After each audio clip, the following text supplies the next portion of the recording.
La toma de la tierra.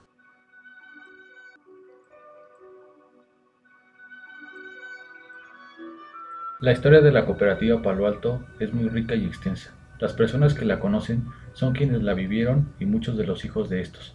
Pero, ¿qué pasa con los más jóvenes? En especial, a ellos va dirigido este documental. La toma de la tierra sucedió en el año de 1973 en el lugar donde ahora vivimos, la cooperativa Palo Alto. Fue uno de los hechos de la historia de la cooperativa que marcó un antes y un después.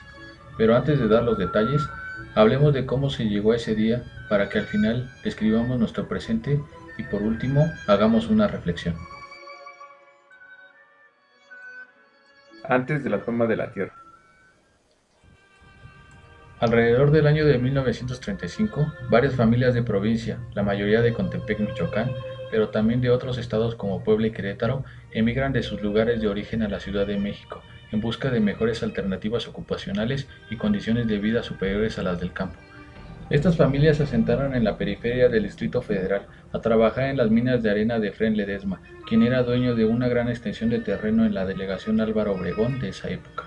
Una pequeña parte de ese terreno corresponde a lo que es ahora la cooperativa Palo Alto. Efrén Ledesma amasó una gran fortuna aprovechando el bajo nivel educativo, la mayoría analfabetas, el alto dogmatismo religioso, graves problemas de alcoholismo y machismo, el lento proceso de transición cultural del campo a la ciudad y la pasividad característica del campesino. Gracias a todas estas deficiencias, Efrén explotó a sus trabajadores. Por ejemplo, pagó menos del salario mínimo estipulado en esa época y en ocasiones se les pagaba en especie.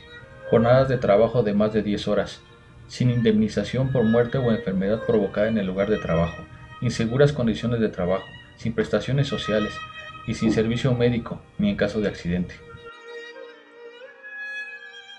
Efraín rentaba una pequeña cantidad de terreno para que cada trabajador viviera con su familia, pero con un gran inconveniente.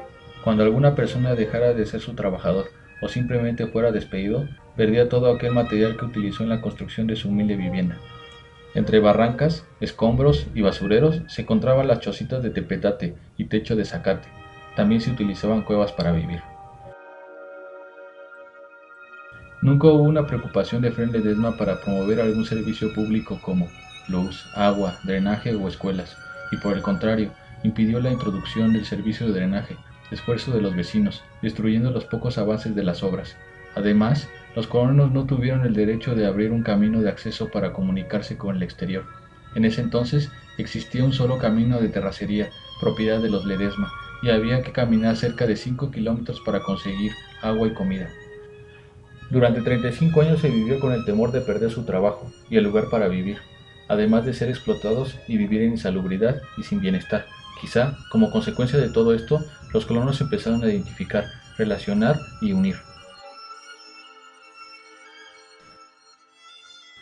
Lo peor estaba por suceder. En 1969, los colonos se enteraron que Efrén Ledesma los quería desalojar del predio, ya que las minas habían sido explotadas casi en su totalidad, y deseaba venderlo a dueños de las lujosas residencias contiguas, Bosque de las Lomas. Los habitantes no encontraban otra alternativa, unirse y luchar por la reivindicación de la tierra, o en otras palabras, el derecho a la tierra y compensación por la explotación, ambos por más de 30 años. En 1970 comenzaron las reuniones entre los muchos habitantes del lugar y después de varias juntas se acordó iniciar los trámites legales en contra del desalojo. En los siguientes años, la gente empezó a tomar conciencia de la situación y se agregó, aunque con mucho miedo, pues se sabía que Efrén Ledesma era autoritario y represor. La gente empezó a organizarse y se formaron los siguientes equipos. 1. Equipo base, constituido por habitantes afectados por el problema del desalojo. 2. Equipo auxiliar, formado por padres de familia del Colegio Mereci. Su labor fue de concientizar a los habitantes de sus problemas, formular objetivos comunes a problemas comunes, transmitir sus conocimientos legales y sus relaciones en los medios oficiales. 3. Equipo de trabajo social, integrado por trabajadores sociales y su principal representante el maestro Escamilla, quienes llegaron a través del equipo auxiliar. Escamilla mostró que la realidad que se vivía no era digna y que se podía modificar si la gente se unía y organizaba. Su visión de las cosas era siempre hacia adelante. El tren se echó a andar, el que se subió a luchar. Mucha gente reconoce la labor del maestro Escamilla como un catalizador que fortaleció la lucha y hoy se le sigue recordando con mucho respeto, admiración y agradecimiento. Ahora bien, con la formación de estos grupos, la lucha empezó a tomar forma.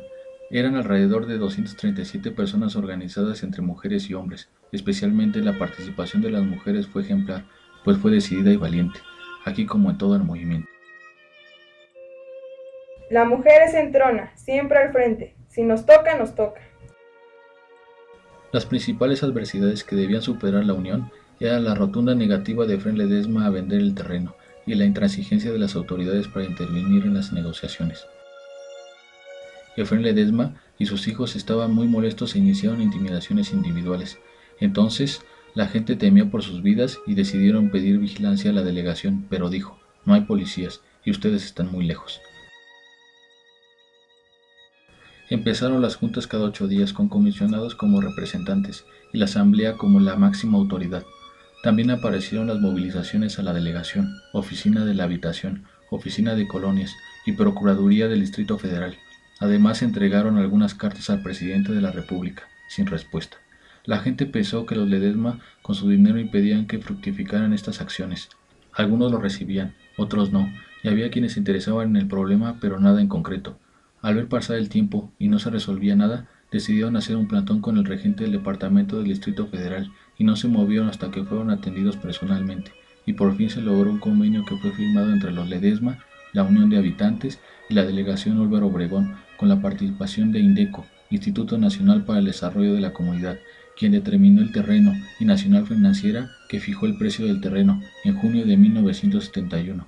Pero Efrén Ledesma no fue a firmar, pues falleció, y sus 32 hijos legalmente reconocidos se empezaron a pelear la herencia. Al no firmar, el terreno pasó a manos de la Unión de Habitantes, pero el proceso legal se estancó.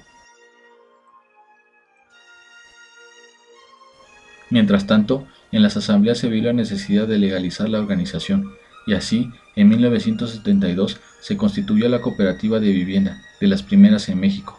Muchos no entendían la parte legal, pero todos tenían claro que el terreno sería de todos. Cada una de las personas que luchara tendría su casita, nadie lucraría con el trabajo común y alejarse del individualismo. El terreno en ese entonces prácticamente era de la cooperativa, solo faltaba la sentencia del juez, la cual se retrasó más de un año para transformar un hecho real en un derecho legal. Mucha gente se empezó a desesperar y a desanimar, entonces algunos vieron como única salida tomar el terreno para presionar al juez. Algunos discutían esa posibilidad y se preparaba en silencio. En la noche del 31 de julio de 1973, la asamblea tomó la decisión.